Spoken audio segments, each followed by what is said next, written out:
हाँ जी, आ रही होगी आप सभी लोगों को आवाज। अब सुनना, देखो अपनी जो क्लास चल रही थी लास्ट, उसके अंदर हमने कॉम्पटन प्रभाव स्टार्ट किया था ना। तो अब अपन कॉम्पटन प्रभाव को थोड़ा और आगे कंटिन्यू करते हैं। तो सबसे पहले कल अपन ने उसको डिफाइन कर दिया था, और आज की क्लास के अंदर अपन ये बताएंगे कि क्लासिकल क्यों उसको समझाने में असफल रही, और फिर क्वांटम यांत्रिकी में किस तरीके से उसकी सफल व्याख्या की गई। ठीक है, तो आपका 5-7 मिनट बोर्ड पे ध्यान होना चाहिए, बिल्कुल है ना, सटीक ध्यान देना। देखो, इसके बाद में हेडिंग आएगी चिरसम्मत की असफलता। क्या हेडिंग आएगी? चिरसम्मत की असफलता, यानी क्लासिकल क्यों फेल हो गया, इसको अपन को यहां पे समझना है। तो थ्योरेटिकल है, मैं आपको ऐसे ही समझा देता हूं, सुनो। देखो, क्लासिकल क्वांटम प्रभाव को समझाने के अंदर क्यों असफल रहा। क्लासिकल ये कहता है, सुनना मेरी बात ढंग से, क्लासिकल ये कहता है कि जब भी अपन ग्रेफाइट पर किसको आपतित करते हैं, फोटोन को आपतित करवाते हैं, यानी एक्स किरण का फोटोन आपतित करवाते हैं किसके ऊपर? ग्रेफाइट के ऊपर। जैसे मान लीजिए ये हमारे पास में ग्रेफाइट है, और इस ग्रेफाइट पर हमने क्या आपतित किया? एक्स किरण का फोटोन आपतित किया है, जिसकी आवृत्ति कितनी होती है? न्यू, और फोटोन की ऊर्जा कितनी होती है? एच न्यू होती है। ठीक है, तो क्या है कि ये जो ग्रेफाइट है, इस ग्रेफाइट में उपस्थित इलेक्ट्रॉन क्या करते हैं? इस फोटोन से ऊर्जा ले लेते हैं, और इस फोटोन से ऊर्जा को लेकर वो क्या करते हैं? कंपन करना प्रारंभ कर देते हैं, और कंपन करना प्रारंभ कर वो क्या करते हैं? उसी ऊर्जा का दूसरा फोटोन क्या कर देते हैं? उत्सर्जित कर देते हैं। मेरी बात सुनना, जो लाइन बोल रहा हूं मैं, उसी ऊर्जा का दूसरा फोटोन उत्सर्जित कर देते हैं। उसी ऊर्जा का, उसी ऊर्जा का मतलब ये हो गया कि जो फोटोन यहां से उत्सर्जित होगा, यानी यहां से जो फोटोन प्रकीर्णित होगा, उस फोटोन की जो एनर्जी है वो सेम इसी फोटोन की एनर्जी के बराबर होगी। अगर इसी एनर्जी के बराबर होगी, तो उस कंडीशन के अंदर क्या मैं ऐसे कह सकता हूं कि ये अगर प्रकीर्णित फोटोन है, तो प्रकीर्णित फोटोन की अपन आवृत्ति क्या लेते हैं? न्यू डैश लेते हैं, और आपतित फोटोन की आवृत्ति अपन क्या लेते हैं? न्यू लेते हैं।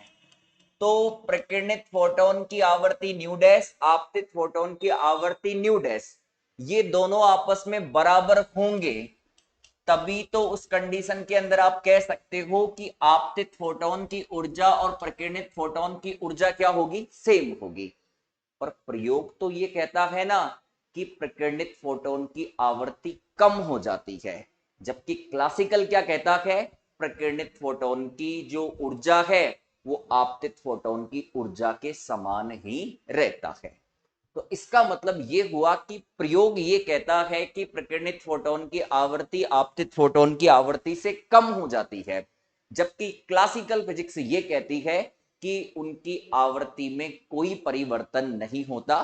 तो यही कारण है कि क्लासिकल इस बात को समझाने में असफल रहा कि आखिरकार प्रकीर्णित फोटोन की आवृत्ति आपतित फोटोन की आवृत्ति से कम क्यों होती है, यानी वेवलेंथ प्रकीर्णित फोटोन की आपतित फोटोन की वेवलेंथ से ज्यादा क्यों होती है, इस बात को क्लासिकल नहीं समझा पाया। तो अब आप लोग हेडिंग लगाओ, छोटी सी हेडिंग है, चिरसम्मत की असफलता। चिरसम्मत की असफलता, छोटे छोटी सी बात है, ज्यादा बड़ी बात नहीं है कि आखिरकार क्लासिकल क्यों इस बात को समझाने में असफल रहा। लिखो, चिरसम्मत की असफलता के अंदर लिखना। हाँ जी, लिखो, चिरसम्मत के अनुसार, चिरसम्मत के अनुसार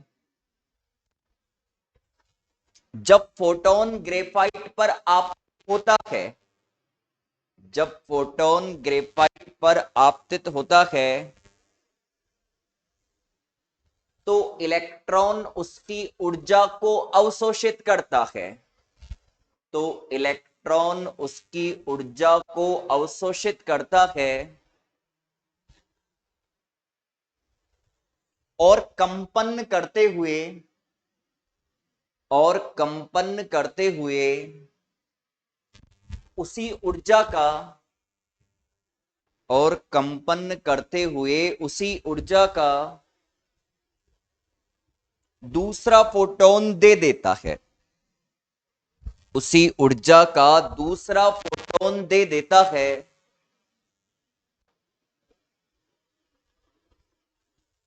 अर्थात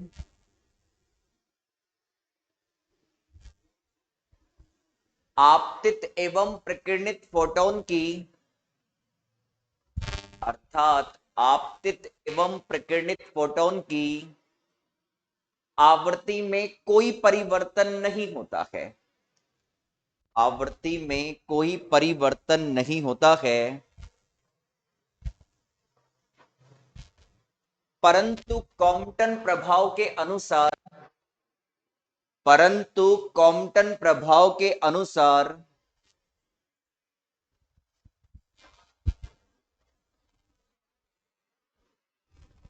परंतु कॉम्पटन प्रभाव के अनुसार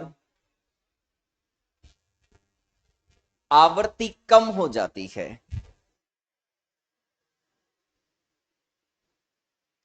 परंतु कॉम्पटन प्रभाव के अनुसार आवृत्ति कम हो जाती है,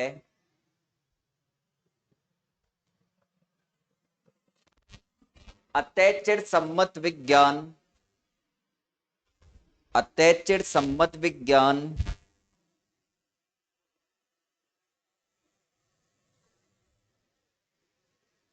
कॉम्पटन प्रभाव को समझाने में, कॉम्पटन प्रभाव को समझाने में असफल रहा, असफल रहा,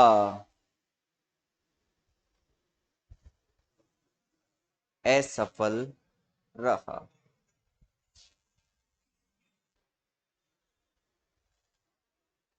ओके, आइएगा वो ना, ध्यान दीजिएगा। अब हेडिंग लगाइएगा, कण यांत्रिकी द्वारा सफल व्याख्या, कण यांत्रिकी द्वारा सफल व्याख्या। आ जाओ अपना, पहले डायग्राम समझ लो है ना, और फिर कैलकुलेशन करेंगे ना। बहुत सिंपल है, छोटी सी कैलकुलेशन है, ज्यादा बड़ी नहीं है। आइएगा सर, है ना, देखिएगा। तो कुछ इस तरीके से ये है मेरे पास में इलेक्ट्रॉन, दिख रहा है, इलेक्ट्रॉन दिख रहा होगा। चलो आओ ना, ये मेरे पास में इलेक्ट्रॉन है, और ये इलेक्ट्रॉन कैसा इलेक्ट्रॉन है, स्थिर इलेक्ट्रॉन है। कैसा इलेक्ट्रॉन है, स्थिर इलेक्ट्रॉन है, दिख रहा होगा शायद। हाँ जी। अब क्या करना है अपन को, इस स्थिर इलेक्ट्रॉन पर एक फोटोन आपतित करवाना है। तो ये लीजिएगा, एक फोटोन हमने आपतित करवाया, ठीक है। तो ये हो गया सर आपतित फोटोन। ओके, चलो अब ये फोटोन है, तो आपतित फोटोन यानी फोटोन की ऊर्जा होती है एच न्यू। तो ये लीजिएगा, इसकी ऊर्जा E1 नाम दे दी मैंने, एच न्यू, और फोटोन का संवेग होता है H nu by C. Okay, ये स्थिर इलेक्ट्रॉन है। अगर इलेक्ट्रॉन स्थिर है तो उसका संवेग जीरो होगा। तो सर इसके पास में संवेग कितना है, जीरो, और ऊर्जा विराम द्रव्यमान ऊर्जा एम नॉट सी स्क्वायर के बराबर हो जाएगी, ठीक है। अब क्या हुआ, ये फोटोन गति करता हुआ इस स्थिर इलेक्ट्रॉन से टक्कर करता है, और टक्कर के बाद में क्या होता है, फोटोन तो फाई कोण पर चला जाता है और इलेक्ट्रॉन थीटा कोण पर चला जाता है। तो आइएगा, कुछ ऐसा है, इस तरीके से है, देखना कुछ ऐसा होने वाला है यहाँ पे कि ये तो मैं डायरेक्शन एक्स डायरेक्शन ले लेता हूं, ठीक है, और ये वाली जो दिशा है ये ले लेता हूं मैं वाई दिशा। तो ये लीजिएगा, ये वाली दिशा ले ली मैंने, कौन सी दिशा, ठीक है, इसको थोड़ा सा मैं इधर लिख देता हूं।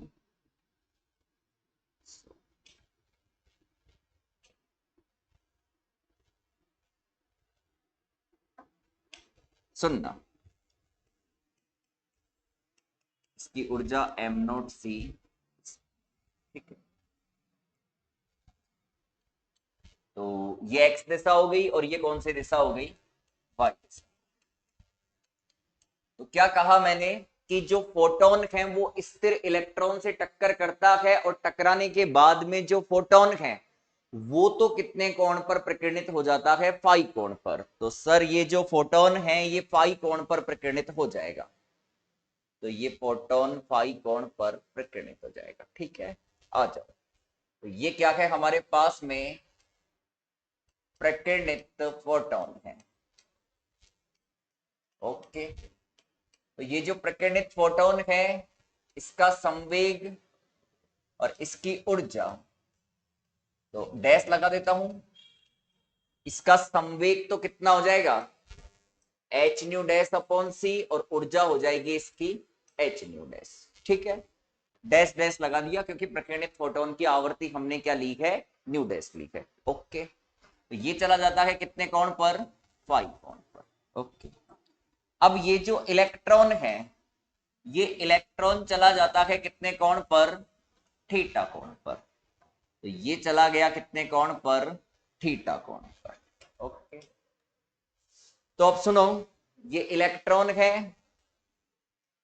तो इसका संवेग तो हो जाएगा mv और इसकी ऊर्जा हो जाएगी mc²। डैश लगा दिया इन पे और उन पे डैश नहीं है। ओके, आ जाओ। अब सुनो, बात करते हैं अपन, ये जो संवेग है इस संवेग के घटक बनाते हैं। किसके घटक बनाते हैं, संवेग के घटक बनाते हैं। चेक करो आओ ना, सबसे पहले इसको लिख देता हूं मैं यहां पर, प्रतिक्षिप्त इलेक्ट्रॉन बोल सकते हो या प्रकीर्णित इलेक्ट्रॉन भी बोल सकते हो। आ जाओ, अब क्या करना है हमें, ध्यान देना, इसके कंपोनेंट बनाने हैं।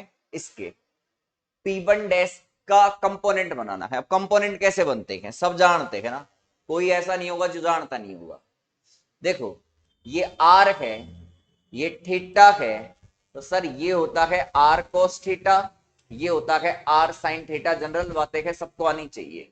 तो ऐसे ही कहूं मैं कि इधर संवेग है P1 डैश, ये एंगल है थीटा, तो इधर संवेग कितना हो जाएगा, P1 डैश सॉरी फाई है ना, तो ये तो हो जाएगा P1 डैश कॉस फाई और ये हो जाएगा P1 dash sine phi. Okay, ऐसे ही घटक बनाने हैं। आ जाओ देखो, तो सर इसके घटक बनाएंगे तो ये P1 डैश का इस x डायरेक्शन में घटक बनेगा कितना, P1 डैश कॉस फाई। और मैं आपको बता दूं P1 डैश का मान कितना है, एच न्यू डैश अपॉन सी, और ये हो जाएगा कॉस फाई। और इधर घटक बनेगा इसका क्या, P1 डैश साइन फाई, तो ये बराबर हो जाएगा कितना, एच न्यू डैश अपॉन सी, और ये हो गया साइन फाई। ओके, अब इसके घटक बनाने हैं, एक तो एक्स दिशा में एक वाई दिशा में। तो चेक करो क्या घटक बनेंगे इसके। इस दिशा में घटक बनेंगे क्या, P2 डैश कॉस थीटा, तो ये हो जाएगा P2 डैश का मान कितना है, mv कॉस थीटा। और इधर इसका घटक बनेगा क्या, इधर इसका घटक बन जाएगा कितना, इधर इसका घटक बन जाएगा यहां पे P2 डैश साइन फाई, तो सॉरी साइन थीटा, तो ये हो जाएगा कितना, mv साइन थीटा। ठीक है, ये क्या हो जाएगा, mv साइन थीटा हो जाएगा। अब मेरी बात सुनना, ये तो हो गया इसका डायग्राम कंप्लीट। ये क्या हो गया, इसका डायग्राम कंप्लीट हो गया। कुछ नहीं किया, यहाँ पे एक स्थिर इलेक्ट्रॉन था जिस पर एक फोटोन आपतित हुआ, तो इसके बाद में क्या होता है, फोटोन तो फाई कोण पर और इलेक्ट्रॉन थीटा कोण पर क्या हो जाते हैं, प्रकीर्णित हो जाते हैं। ठीक है, फिर इसके संवेग के मैंने घटक बना दिए, डायग्राम मैंने इसके अंदर आप लोगों को समझा दिया। अब ध्यान देना सारे के सारे, इधर देखो ना, हाँ जी देखो, अब आगे चलते हैं अपन। इसके आगे मैं लिखवाता हूं, हेडिंग लगाओ, कण यांत्रिकी द्वारा सफल व्याख्या ना, इसके अंदर लिखना। चलो बता दो कोई कितना लिखवा दिया भाई, जितनी लाइनें हो गई बता देना भाई, 6-7 लाइनें जो भी हो गई। हाँ जी, है ना, हाँ लिखो इसके अंदर, एक एच न्यू ऊर्जा का फोटोन, एक एच न्यू ऊर्जा का फोटोन गति करता हुआ एक स्थिर इलेक्ट्रॉन से टकराता है। एक h न्यू ऊर्जा का फोटोन गति करता हुआ एक स्थिर इलेक्ट्रॉन से टकराता है और टक्कर के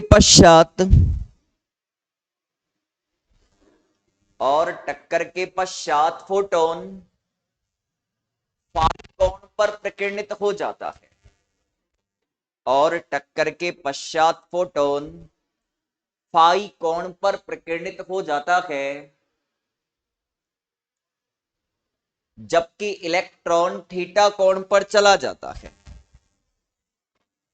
जबकि इलेक्ट्रॉन थीटा कोण पर चला जाता है। जबकि इलेक्ट्रॉन थीटा कोण पर चला जाता है। चलो एक काम करो, ये डायग्राम बना लो। जैसे डायग्राम बना लो मैसेज कर देना भाई ना। डायग्राम को बना लो, जैसे ही डायग्राम बना लो मैसेज कर देना ना।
हाँ जी, सुनिएगा अब ना।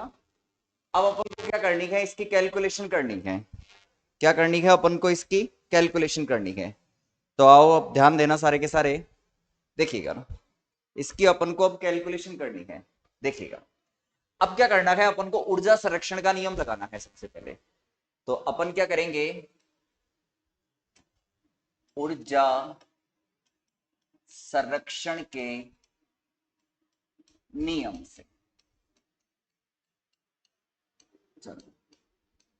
तो ऊर्जा संरक्षण का नियम किस तरीके से लगाएंगे अपन, ध्यान देना।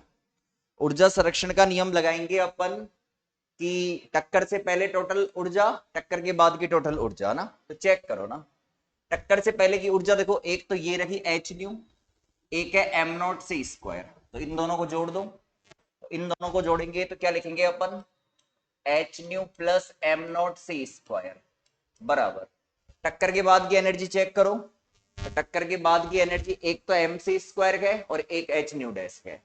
तो ये हो जाएगा H nu dash plus M सी स्क्वायर। चलो एक काम करते हैं, इसको ऐसे लिख सकते हैं, m C square equal to h nu minus का H nu dash plus m not C square. तो एम सी स्क्वायर बराबर कितना आ गया, एच तो कॉमन निकाल लो, न्यू माइनस का nu dash plus m not C square. ठीक है, चलो वर्क कर दो इसका।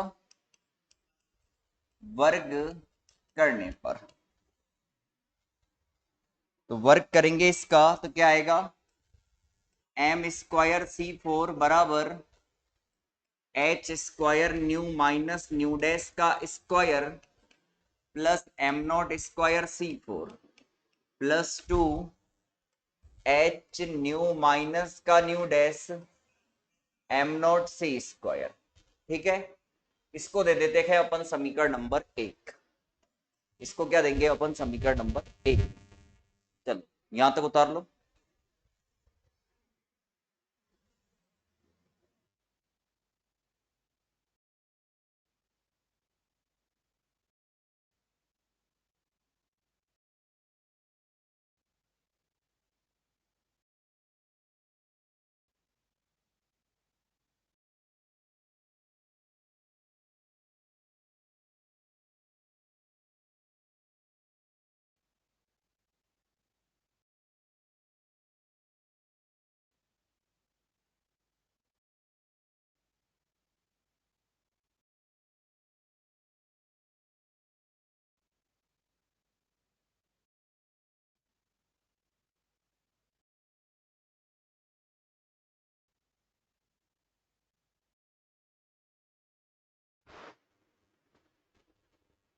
हाँ जी, हाँ, कुछ बारिश की वजह से हो सकती है नेटवर्क प्रॉब्लम, है ना। अगर नेटवर्क प्रॉब्लम ज्यादा आ रही है तो रिकॉर्ड क्लास के अंदर देख लेना ना। तो ये लगाओ ऊर्जा संरक्षण का नियम, वर्क करने पर समीकरण नंबर एक तक उतार लो।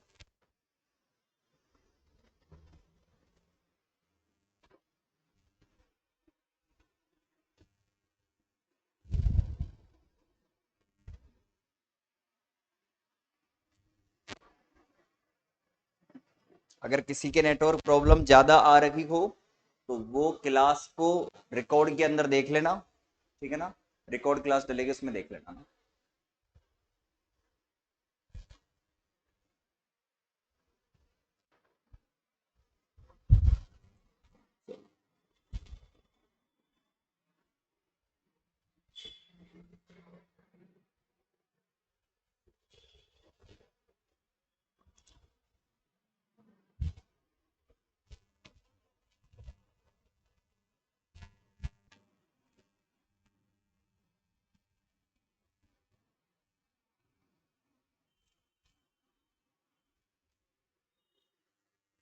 उतार लिया। अब क्या करना है अपन को, सुनो। अब हम एक्स दिशा में संवेग संरक्षण का नियम लगाएंगे। तो चेक करना, इधर आ जाओ। सबसे पहले एक्स दिशा में संवेग संरक्षण का नियम लगाएंगे। एक्स दिशा में संवेग संरक्षण के नियम से। तो भाई संवेग संरक्षण का नियम ये कहता है कि एक्स डायरेक्शन के अंदर टक्कर से पहले का संवेग टक्कर के बाद के संवेग के बराबर होना चाहिए। तो टक्कर से पहले का संवेग क्या है? एक तो एच न्यू अपॉन सी है और एक है 0। तो टक्कर से पहले तो क्या लिखेंगे अपन? देखो, टक्कर से पहले तो लिखेंगे अपन h nu upon c plus 0 बराबर। टक्कर के बाद का चेक करो भाई। टक्कर के बाद का एक संवेग एक्स दिशा में ये रहा और एक ये रहा। एक है H nu dash upon C cos phi और एक है एम वी कॉस थीटा। तो ये है H nu dash upon C cos phi plus M V cos theta. ठीक है, सी से गुणा कर दो। सी से गुणा करेंगे तो ये आ जाएगा कितना?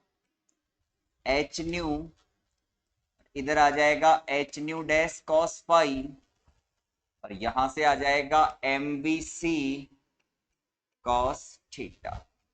ठीक है, तो M B C cos theta बराबर कितना आएगा? एच न्यू माइनस का H nu dash cos phi. इसको दे देंगे अपन समीकरण नंबर 2। तो ये तो लगा दिया मैंने कौन सी दिशा के अंदर? संवेग संरक्षण का नियम एक्स दिशा के अंदर। अब ऐसे ही अपन लगाएंगे कौन सी दिशा में? वाई दिशा में संवेग संरक्षण के नियम से। तो चेक करो, फिर बाद में उतारना। वाई दिशा में संवेग संरक्षण के नियम से। तो वाई दिशा में संवेग संरक्षण का नियम लगाओ। देखो भाई, तो डायग्राम देखो। ओके, वाई दिशा के अंदर संवेग संरक्षण का नियम लगाना। तो देखो, टक्कर से पहले तो कोई संवेग नहीं है, 0 है। और टक्कर के बाद दो संवेग है, एक है H nu dash upon C sine phi, एक है एम वी साइन थीटा ना। दोनों अपोजिट हैं। तो टक्कर से पहले तो कितना है? 0 है। और टक्कर के बाद है एच डैश अपॉन साइन, ये तो है ऊपर। और एक एम बी साइन थीटा ये है नीचे की तरफ, यानी दोनों अपोजिट डायरेक्शन के अंदर है तो माइनस आ जाएगा। तो ये आ गया M B C sine theta. तो यह sorry M B sine theta. Okay, इसको इधर ले आओ। तो एम बी साइन थीटा बराबर H nu dash upon C sine phi. C का गुणा करो तो M B C sine theta बराबर H nu dash sine phi. इसको देंगे अपन समीकरण नंबर 3। यहां तक उतारो।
चलो अब ध्यान देना, इसके आगे क्या करना है, अपन को समीकरण 2 और 3 का वर्ग करके जोड़ना है। ठीक है, तो मैं कुछ उतार ली होगी एक दो लाइन तो, यहां तक तो उतार लिया होगा। अब क्या करना है, 2 और 3 का वर्ग करके जोड़ना है। तो चेक करो भाई, आ जाओ। समीकरण 2 व 3 का वर्ग करके जोड़ने पर, वर्ग करके जोड़ने पर, ओके आओ देखो, इधर क्या हो जाएगा, एम स्क्वायर बी स्क्वायर सी स्क्वायर। ठीक है, ये हो जाएगा कॉस स्क्वायर थीटा, इधर हो जाएगा एम स्क्वायर बी स्क्वायर सी स्क्वायर साइन स्क्वायर थीटा। ठीक है, वर्क करके जोड़ेंगे। ठीक है भाई, आ जाओ। इसके बाद में इधर इसका वर्क करो, तो ये हो जाएगा H square nu square plus H square nu dash square cos square five minus का 2 h square nu nu dash cos five. ऐसा है, चलो वर्ग कर दिया इसका भी हमने, इसका भी वर्ग करना है और जोड़ना है, तो ये हो गया H square nu dash square sine square five. Okay, ठीक है, सही है ये, बिल्कुल। हाँ, ठीक है, चलो अब क्या करना है, यहां से कॉमन निकाल लो, एम स्क्वायर बी स्क्वायर सी स्क्वायर, तो cos square theta plus sine square theta एक हो जाएगा। इधर आओ, इधर यहां से हो गया ये एच स्क्वायर न्यू स्क्वायर, इन दोनों में से कॉमन आ रहा है क्या, h square nu dash square, तो h square nu dash square common निकाल लिया, तो cos square phi plus sine square phi एक हो जाएगा। फिर ये माइनस का 2 h square nu nu dash cos phi. ठीक है, ओके, इसको मिटा देता हूं ना। हाँ जी, ये आ गया। तो हमने कहां तक समीकरण दे दी थी, हमने समीकरण 1 2 3 दे दी थी, है ना। एक हो गया, दो हो गया, तीन हो गया, इसको देंगे अपन 4। अब एक काम करते हैं, समीकरण 1 में से 4 को घटा देते हैं। समीकरण 1 में से समीकरण 4 को घटाने पर, तो यहां से है एम स्क्वायर सी फोर और इधर है एम स्क्वायर बी स्क्वायर सी स्क्वायर। चलो इसमें से इसको घटाएंगे, तो पहले तो पूरा ही लिख लेता हूं मैं, h square nu minus nu dash का whole square plus m not square c four plus 2 h nu minus का nu dash am not C square. फिर इधर घटाएंगे तो h square nu square minus का h square nu dash square plus 2 h square nu nu dash cos phi. Okay, जो common लेना है वो कॉमन ले लेते हैं। इधर आओ, इन दोनों स्टेप के अंदर से क्या कॉमन है, M square c four common है, इधर बचेगा 1, इसका इसके नीचे भाग लगाओगे, एम स्क्वायर से एम स्क्वायर कट जाएगा, ऊपर वी स्क्वायर बचेगा, नीचे सी स्क्वायर बचेगा, बराबर। इधर आओ, अच्छा एक काम करते हैं, इसको सॉल्व करते हैं। ये एच स्क्वायर तो है ही, इसका होल करे, होल स्क्वायर करेंगे, ए माइनस बी का होल स्क्वायर, तो a square plus b square minus 2ab। Okay, साथ में एच स्क्वायर से भी गुणा करता चलूंगा मैं, तो ये तो चीजें आनी चाहिए आप लोगों को, कोई बड़ी मुद्दे है ही नहीं इन चीजों के अंदर तो। ओके, ये लीजिएगा, आगे चलते हैं। आगे इधर है हमारे पास में m not square c four, फिर है मेरे पास में 2 एच न्यू माइनस का nu dash am not C square, फिर इधर है मेरे पास में माइनस का h square nu square minus का h square nu dash square plus 2 h square nu nu dash cos phi. Okay, जो कट रहा है उसको काट देंगे। क्या कट रहा है मेरे भाई, कट रहा है, इसके अंदर से क्या, एक तो इससे ये कट गया, इससे ये कट गया, ठीक है। चलो यहां तक उतार लो एक बार, नीचे चला जाएगा नहीं तो ये, यहां तक उतार लो।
चलो इसके आगे चेक करना, अब देखिएगा, जो कट रहा है उसे काट देते हैं, और ये हो गया एम स्क्वायर 1 - v² बटा सी स्क्वायर सी, यहां से कट गया।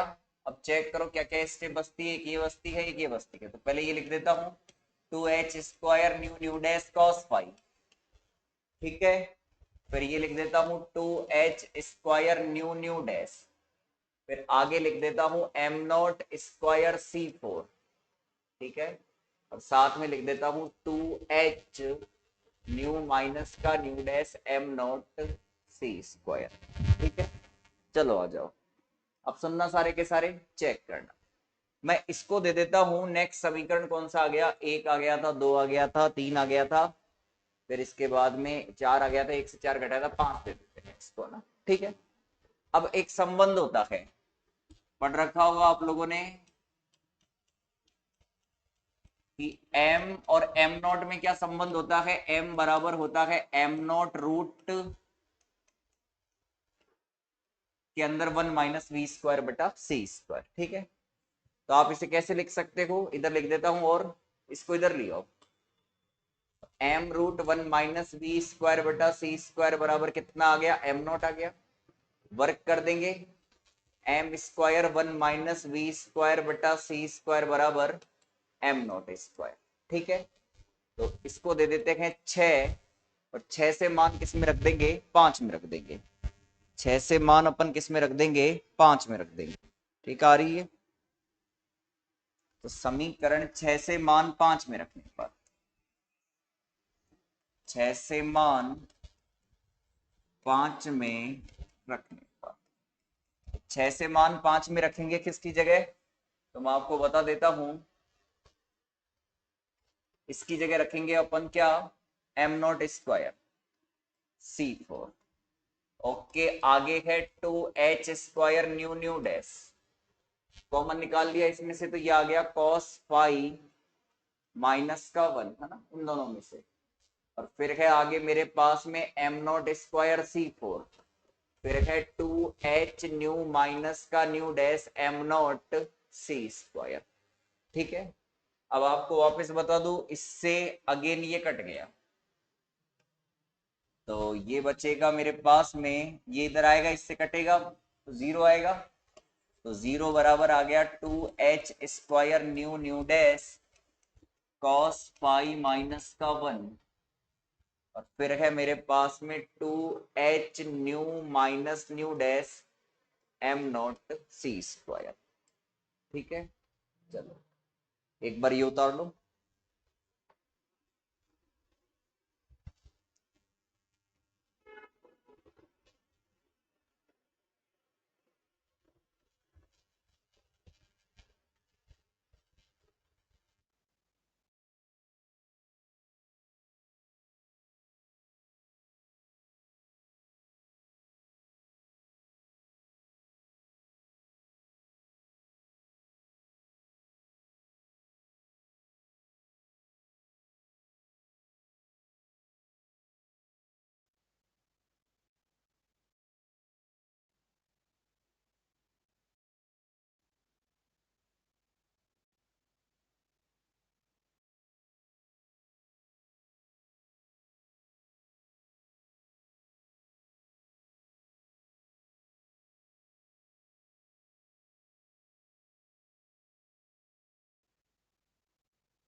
ठीक है, इसके आगे चेक करो ना, अब क्या करना है हमको, चेक करो, मैं इसको इधर लेके आ रहा हूं, तो 2h square nu nu dash 1 minus cos phi. Sir ये क्यों किया आपने? अरे भाई देखो, ये इधर आएगा तो माइनस में होगा, ये इधर आएगा तो माइनस में होगा ना, पर मैं अंदर वाला जो है उसको चेंज कर दिया 1 माइनस कॉस फाई, तो वो माइनस माइनस को प्लस कर देगा। ओके, तो ये आ गया 2h nu minus nu dash am not C square. Okay, जो कट रहा है काट देते हैं, 2 कट जाएगा, एक h कट जाएगा, तो h nu nu dash, h nu nu dash आएगा, फिर इधर आएगा 1 माइनस कॉस फाई बराबर, ओके कितना बचेगा, nu nu dash am not C square. हाँ जी, अब क्या करना है, सुनो देखो मेरी बात को समझना ढंग से। मैं काम करता हूं, इस एम नॉट सी स्क्वायर को इसके नीचे ले आता हूं, तो एच बटा कितना आ गया, एम नॉट सी स्क्वायर, फिर ये है 1 माइनस कॉस फाई, और इधर से न्यू न्यू डैश को इसके नीचे ले आता हूं, तो ये न्यू माइनस न्यू डैश बटा न्यू न्यू डैश। ओके, अब इसके बाद में चेक करो क्या करना है हमको। देखो एक काम करते हैं, ये है h बटा m not C square 1 minus cos phi, तो इसको सेपरेट डिवाइड कर लो, nu upon nu nu dash और nu dash upon nu nu dash. Okay, अब इधर ले लेता हूं, h upon m not C square 1 minus cos phi, इधर न्यू से न्यू कट जाएगा तो ये 1 अपॉन न्यू डैश हो गया, और इधर बच जाएगा न्यू। अब एक काम करते हैं, यहाँ सी स्क्वायर है, एक सी इधर भेज देते हैं, तो h upon m not c 1 minus cos phi बराबर हो गया सी अपॉन न्यू डैश बटा सी अपॉन न्यू, या फिर बोल दो पूरी इक्वेशन को अपन किससे गुणा कर दिया, सी से। तो ये हो गया h upon m not c 1 minus cos phi, इसको लैम्डा डैश लिख देते हैं, इसको लैम्डा लिख देते हैं अपन। ठीक है, तो यहां तक उतारो।